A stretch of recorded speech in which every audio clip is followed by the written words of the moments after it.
Alright, so in this week of fights, we're going to the Meta Apex Center in Las Vegas, United States for the Belal Muhammad versus Gabriel Bonfim fight, which, I mean, on paper doesn't exactly look too fitting, too great. But if you do know the fighters, it's something where I know for sure that the card's going to be worthwhile, worth watching, especially considering it's on Paramount. We also have some new fights being announced for the UFC Brazil card coming up in a couple of months. McGregor's coming back better than ever. Came out with a couple of photos about his boxing footage. We have the new RAF event featuring Hamzat Chimaev and Dylan Dennis, Arman Saryuki, and Tony Ferguson. And a couple of other news that I have somewhere. We also have Chris Duncan versus Jared Cannonier and Kevin Holland versus Evan Smith. Is it Evan Smith? Hold on.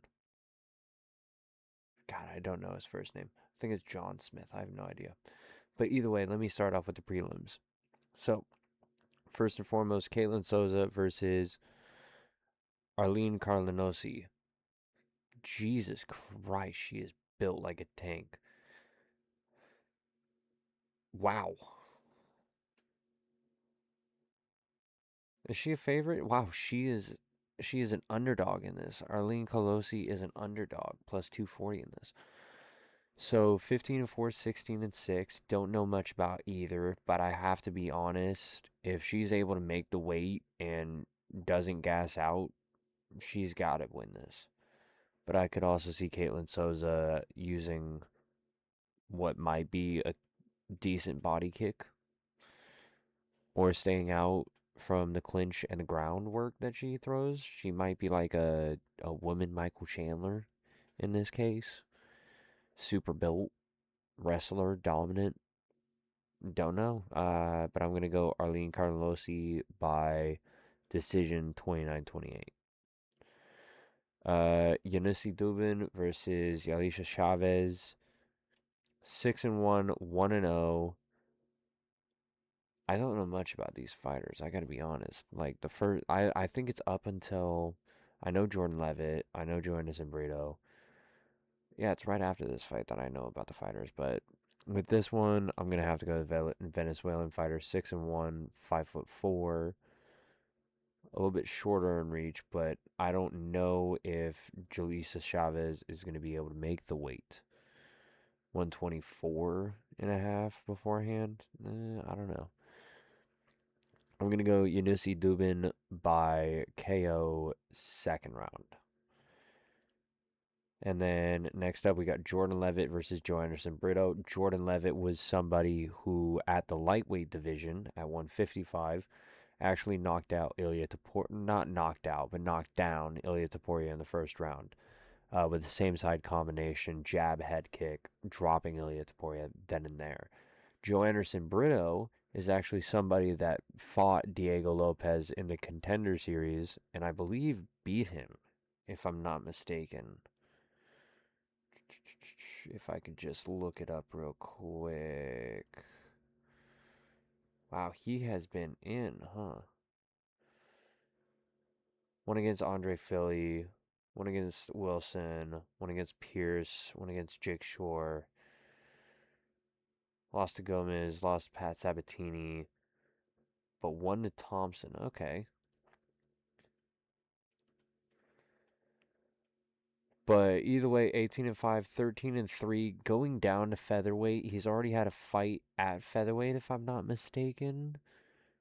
Yes, against Val, which he won back in February. So I will go Jordan Levitt in this one, but I feel as though the only way Joe Anderson Brito is going to get this is by knockout, by throwing haymakers, maybe a hook over the top while Jordan Levitt's posting, using this reach advantage that he kind of doesn't have but uses very well. So I'm going to go Jordan Levitt decision or Joe Anderson Brito KO. Next up, Priscilla Cachoeira versus Chelsea Chandler. Chelsea Chandler, for those that don't know, she was one of the famous, one of the people who got notoriously famous for running away in the cage, which happens. But she's going up against Priscilla Cachoeira, 13-8, but very game, very ready for the fight. I believe used to weigh in 125, but now weighing in 135. Giving up 3 inches of reach and giving up 3 inches of leg reach as well. But I feel as though Priscilla Cachoeira is going to be able to get this one done. KO first, if not second round. Next up, what I think might actually be fight of the night: Edgar Chairez versus Bruno Silva. Edgar Chairez, very good flyweight, very tall flyweight at 5'7", but uses a lot of his Muay Thai, a lot of his kickboxing, and keeps a lot of reach and a lot of distance away from a lot of the fighters that he's been up against. I think he was up against, yeah, he actually went up against Van, which I believe went to a draw, if I'm not mistaken. And then Bruno Silva, somebody that got pieced up by Manel Cap. Uh, I do think Edgar Chairez is going to get this one done. It is crazy to think that Edgar Chairez is only 30. Crazy to think that. But I think he's going to get this one done. Decision 29-28, if not KO second round. Next up, Marcus McGee versus John Yanez. 10-2 versus 10-4. I think Marcus McGee is actually going to get this one done, mostly because the only loss that he's had is up against a guy like Piotr Jan, who's currently the bantamweight champion. So I think he's going to be able to out physicality John Yanez, and I think he's going to be able to get this one done KO second round in this one. Next up, the short notice fight of Matt Schnell versus Alexander Costa. I want Costa to win so bad because I do not like Matt Schnell at all. He is the one person who I believe derailed Alex Perez's career. He's had 3 fights scheduled with this guy, and for some reason or another, they pulled out. Whether it be Alex Perez or whether it be Matt Schnell, but that was 3 fights that should have happened that never happened and went almost to the fight and then got canceled last second. So I don't like Matt Schnell. Is he a good fighter? Yes, but 17-10 says a different record. I believe his last loss was up against Morales, yes. So I think Alexander Costa is going to get this one done KO second round. I think he's going to use a lot of his grappling, a lot of his pressure. Matt Schnell isn't going to be very offensive in the wrestling and give up positions, and that's where Costa is either going to find a submission or ground and pound from there and turn the tides of the fight into his favor. So I think he's definitely going to be able to get this one done second round KO, and the odds have it the same exact way with him at being a minus 800 favorite. Jesus. Next up, the light heavyweight fight between Junior Tafa and Iwo Baranowski. Iwo Baranowski undefeated in the light heavyweight division. Junior Tafa 7-5. Unfortunately, had a bit of a bad skid in the UFC so far, going I believe 1-4. Then dropping down to light heavyweight. They do want to give him somebody, yeah, because he was up against a guy like Christian, who was 6'7", and now they're putting him up against somebody who's actually shorter than him in Iwo Baranowski. The only bad thing is that he's one of the most technical brawlers that we've seen in the light heavyweight division, bar Khalil Roundtree. Coming from Poland, undefeated at 8-0, and I think he's going to stick with it. I think he's still going to be undefeated. Junior Tafa is more of a showman than anything. He's going to put on a good fight, but he's not really going to win many. He's a 50-50 fighter for a reason, 7-5 for a reason. So I'm going to go Iwo Baranowski by second round KO, if not first. Next up, Bryce Mitchell making another bantamweight. Is it his second fight in bantamweight or his third?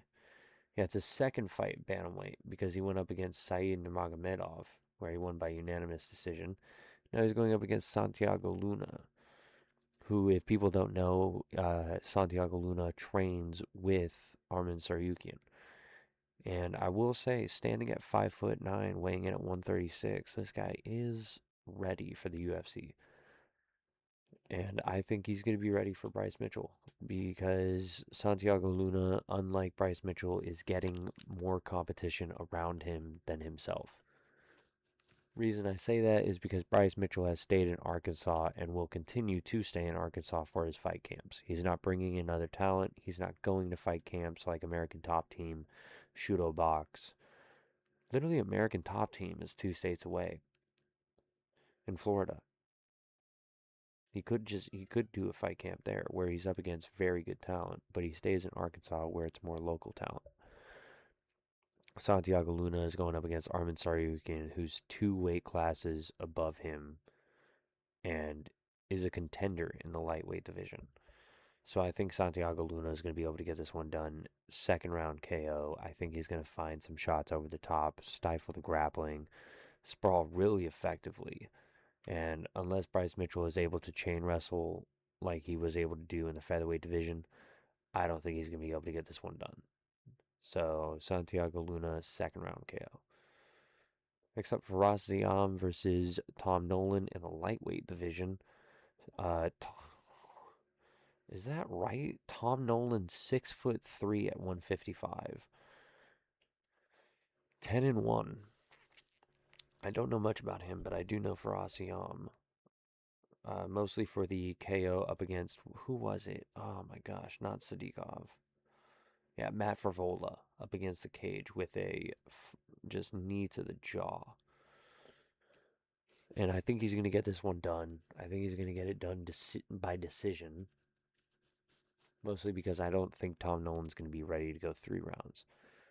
If he's 6'3" and he's actually got a shorter reach advantage than Faraz Ziam, I don't think he's going to be able to put on his offense the same way he used to.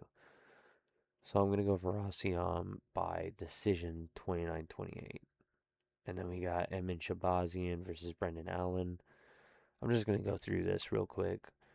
Uh, I think Brendan Allen's going to get this one done. I think Edmund Shabazian's not ready to go up against the top 10, top 5. And I think his prime years is already gone. So, because I don't like Edmund Shabazian. I don't know why, but I just don't like him. He isn't evolving as a fighter. Whereas Brendan Allen is over the past few fights. So I'm going to go Brendan Allen by decision 29-28. I think he's going to use a lot of his grappling, a lot of his grounded pound. He's going to use his jab, his outside leg kick. I believe they're going to be same stance. So I'm going to go Brendan Allen decision 29-28, if not KO third round. And the main event, Gabriel Bonfim, one of the better Bonfim brothers, versus Belal Muhammad. In this one, I'm going Gabriel Bonfim. I think he's going to be able to get this one done. It's a 5-round fight. If he's able to stifle the wrestling in the first 2 rounds, I think Belal Muhammad will fade in the stand-up, and that's where Gabriel Bonfim will use a lot of his tie kicks to the stomach, a lot of his front kicks, a lot of overhands, outside leg kicks, and he might even be able to get a couple of takedowns on him. I'm going to be honest. So I'm going to go Gabriel Bonfim by submission third round. I'm going to be ballsy. Submission third round. And it's a pick 'em fight. So, all in all, I'd say that this card pre watch is a 6 out of 10. It's nowhere near the last week. Last week's card with Song Yadong, Davis, and Figueiredo. And it's going to be nothing like next week's card in Ilya Taporia and Justin Gaethje. All right. Now, Kevin Holland Smith. I forgot his fucking name, mostly because I know for sure Kevin Holland's going to win this. Usually when he's in the welterweight division, he's a little bit more ready. He's more prepared. Jared Cannonier, Chris Duncan. Unfortunately, I'm going to have to go Chris Duncan. I do like Jared Cannonier. He used to train up in Alaska. He used to train at ABJJ. I believe now trains at Extreme Couture. But Chris Duncan, I think he's just a more hungry guy, younger guy. You know, Jared Cannonier, I believe 40, which is fine. Yoel Romero's 50 and still doing things. But I think up against a hungry fighter, a very unorthodox fighter in Chris Duncan, who spins like a Beyblade, is going to be able to get it done. Let me go through this. Hamzat Shemaev, Dylan Dennis, Armin Saryuk, and Tony Ferguson. Now, Tony Ferguson does have a belt in Misfits, but he is going to RAF. Armin Saryukian is the backup fighter for the UFC White House card, which I believe is only 3 days before this. And Hamzat Shemaev is the middleweight champion going up against Dylan Dennis, a guy who boxed Logan Paul, who is also a very decorated grappler himself. In this, I'm going to go Hamzat Shemaev. It's a catchweight bout. He's going to be, 200 pounds. Armin Saryukian versus Tony Ferguson at middleweight, which I don't know if that's going to be 185 or if that's the wrestling 180. What is it, 182? But I'm going to go Armin Saryukian on that one. As soon as he turns it on, he's going to win immediately. Downey versus Bruganel. I don't know much of these other guys. That's the bad thing. I gotta learn more about this. Giga Chikadze versus what's his first name? Oliveira. For the Brazil card. I think Oliveira is gonna be able to get this one done. I think he's going up to featherweight. It's either that or Giga Chikadze is going down. But either way, I think it's gonna benefit Oliveira in the long run. And if it's a 3 round fight, I'm definitely gonna go Oliveira. If it's a 5 round fight, it's more of a pick 'em. But unless Giga Chikadze is able to throw off his kicks and a lot of his offense without being stifled, I think he's not going to be able to last the full 5 rounds. So I'm going to go Oliveira by decision. And that's it for that. And then the UFC White House event looks almost complete. I think I've already talked about this. I'm just, he doesn't, Donald Trump said that he doesn't want to take it down. And I don't know about that. Because he spent a lot of money on this, and he can't just take it down. But it also looks like shit. So, either way, I guess that's going to be it for my news for this week. I guess I'll catch you guys in the next one. Peace.